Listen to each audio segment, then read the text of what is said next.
heavy. Ricky Gervais just ventured to pronounce the name that no one was permitted to say in Hollywood. Now, Ricky has always been the sort of man who was never worried of losing his job because he literally aired all of Hollywood's dirty laundry. And if you recall, he did it at the Golden Globes, the greatest award stage after the... Now, Ricky Gervais is the person who invented The Office in the UK.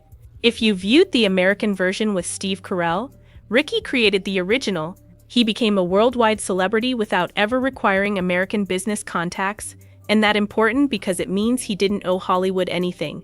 He hosted the Golden Globes 5 times, and every single time he came out onto that platform, he did one thing that nobody else in that room was willing to do. He chose the worst-kept secrets in the room and stated them out loud to their faces. You remember how he used to stroll out carrying a drink while everyone else was in a tuxedo? That wasn't an accident. He stated it himself. I go out with a beer on purpose. I want the fans at home to realize that for this night, I'm a lot more in your camp than these guys.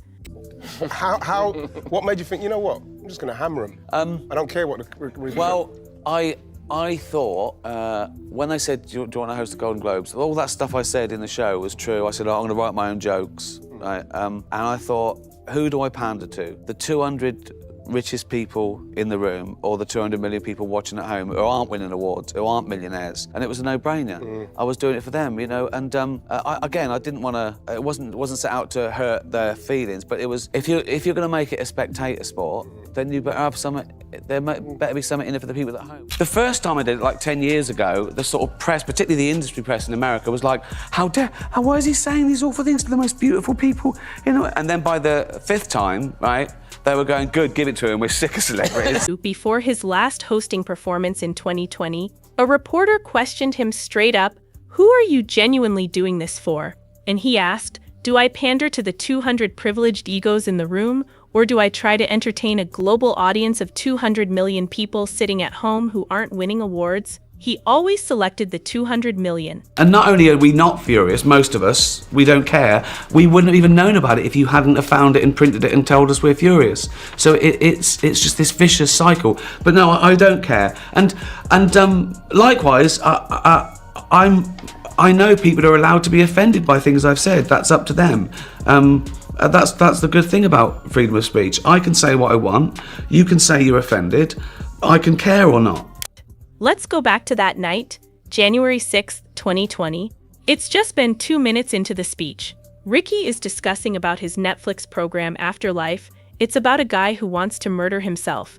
He builds up a little about the guy not really going through with it, and then he gasps. He doesn't flinch. He doesn't apologize. He doesn't even appear nervous. And then within seconds, he tosses another one. He informs the group that they all had to make their way to the event in their separate aircraft. Their own aircraft. That's not a random joke. That is a clear allusion to the Lolita Express, Epstein's private airplane, and he said it in that room on live television. Because here's what's crazy. The Epstein line was not even the most emotional moment of the night. Minutes later, Gervais goes to the room packed full of studio execs and tells them they all have one dread. They are all afraid of Ronan Farrow. He's coming for you. He's coming for you. Now, if you don't know Ronan Farrow, he's the writer that broke the Harvey Weinstein story for The New Yorker back in 2017. And by 2020, he had been quietly working through Hollywood's other secrets. I didn't go out there and break the law. It wasn't mental. Everything was justified. I researched those jokes. I made sure it was fair. I wouldn't say anything to go, well, that's not fair. He didn't do that. I'd go, only tell the truth. I didn't out anyone. I didn't do anything that was not in public. I didn't do anything that was something they couldn't help. It was about their behaviors. Yeah. And then at the very end of the presentation, he welcomes Sandra Bullock and brings up her Netflix flick Bird Box. For those who haven't seen it, Bird Box is a thriller where people have to survive by refusing to look at what's around them. Gervais's take, it's kind of like working for Harvey Weinstein. The audience booed, Gervais didn't blink, and here's the detail that will remain with you. Harvey Weinstein's criminal trial was commencing the very next morning. He stated it in that room to the folks who had worked with Weinstein for decades. Here is the problem with most celebs who go too far on live TV. They apologize within 48 hours. They publish something on Instagram. They claim the joke didn't land the way they meant. Ricky Gervais did the opposite. The morning after the 2020 address, he went on Twitter and wrote, Thanks for all amazing comments about my Golden Globes monologue. Best response ever. And it means a lot to me. Make comedy, not war. 6 months later, he sat down with Yahoo Entertainment and explained why the speech had gone so popular.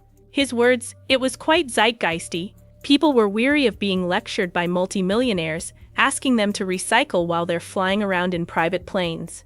People were weary of the hypocrisy." He also fought back hard on the concept that there were issues you weren't permitted to speak about. He took out woke culture directly. The concept that performers should remain in their lane and quit pointing at things that make the business uncomfortable. How arrogant are you to think that you deserve to go through life? 2020 was not the beginning.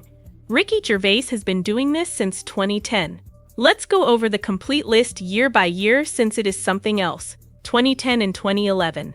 Mel Gibson, Charlie Sheen.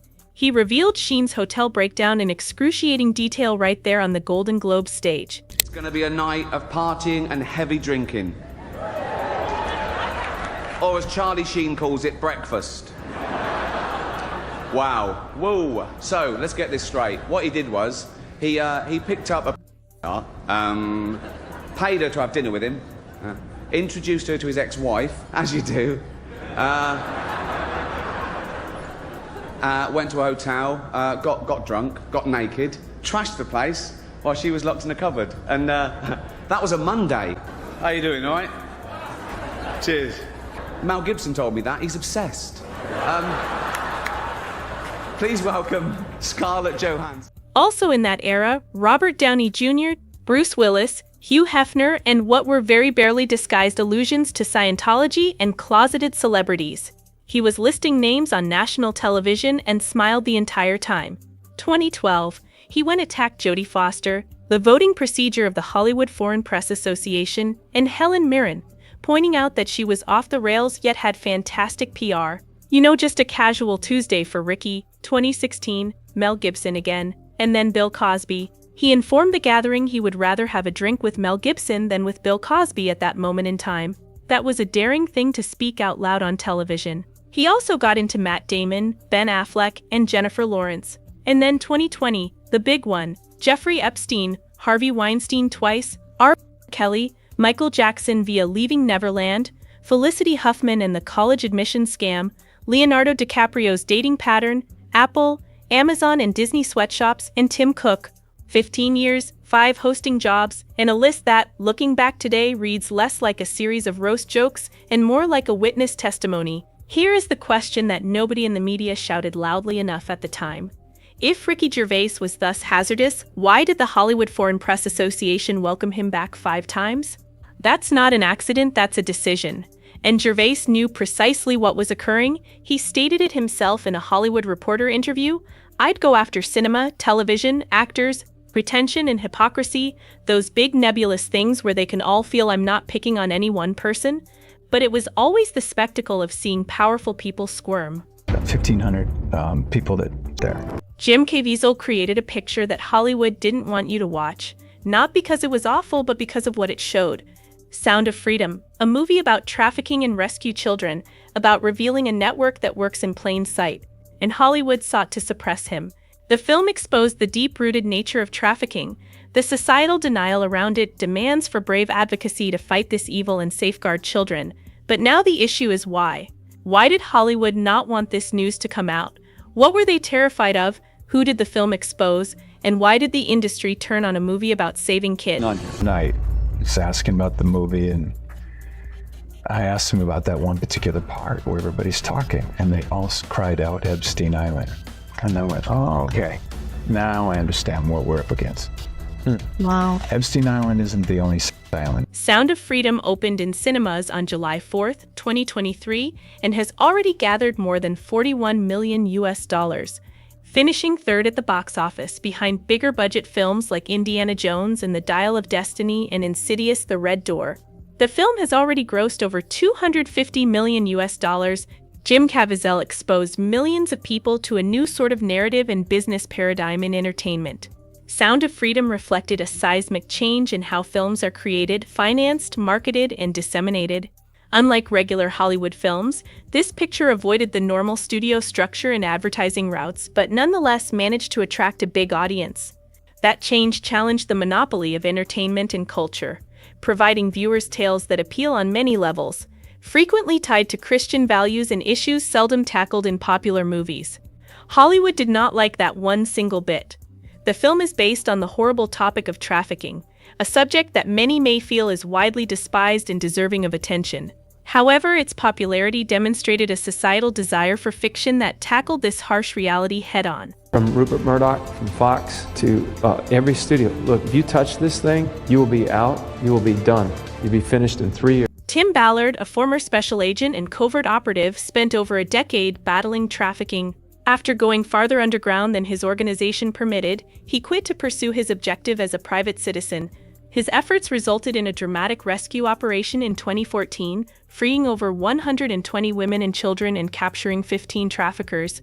The mainstream media first reported these efforts favorably. Tim Ballard has one mission: to track down child traffickers.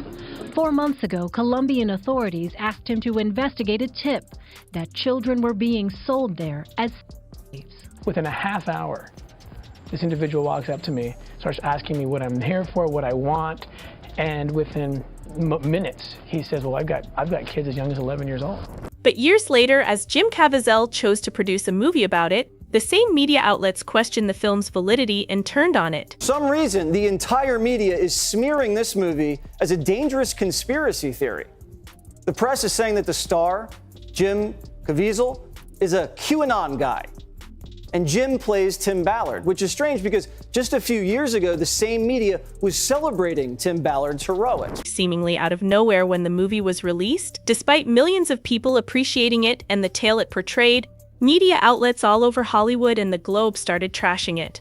These films are created out of moral panics, they're created out of bogus statistics, they're created out of fear, and with something like Sound of Freedom, it specifically is looking at QAnon concepts of these child trafficking rings that are run by the high-level elites. One of the primary areas of attack against Sound of Freedom is its supposed link with QAnon conspiracy theories. Critics suggested that the video caters to QAnon adherents or conveys a right-wing ideology. However, the film's subject, rescuing children from exploitation, is a cause that transcends political and Hollywood bounds. The juxtaposition of the film with conspiracy theories highlighted precisely how extreme the present cultural wars have gotten, when even universally condemnable situations like trafficking get politicized. Jim Caviezel and the film's backers underline that individuals of all political persuasions should be able to agree on the need of safeguarding children. But if you glanced at major media channels, you wouldn't assume this was the case. A number of articles were produced, and tales started sprouting up attempting to ruin Jim Caviezel and Tim Ballard's reputations. One such accusation was that Caviezel was a has-been conspiracy theorist who couldn't make it in Hollywood and that Tim Ballard overstated his contributions. His group Operation Underground Railroad was investigated in 2020 for allegedly utilizing misleading statements about its results to obtain money. Though no charges were brought, Ballard apparently departed the company lately. There were even anti-trafficking professionals who complained that the film's representation of trafficking was inaccurate. Data from the Counter-Trafficking Data Collaborative was mentioned, suggesting that 67% of trafficked minors are aged 15 to 17, typically including family members, and many victims are marginalized persons, including those battling with addictions. Do you believe Hollywood sought to suppress Sound of Freedom? What were they terrified of?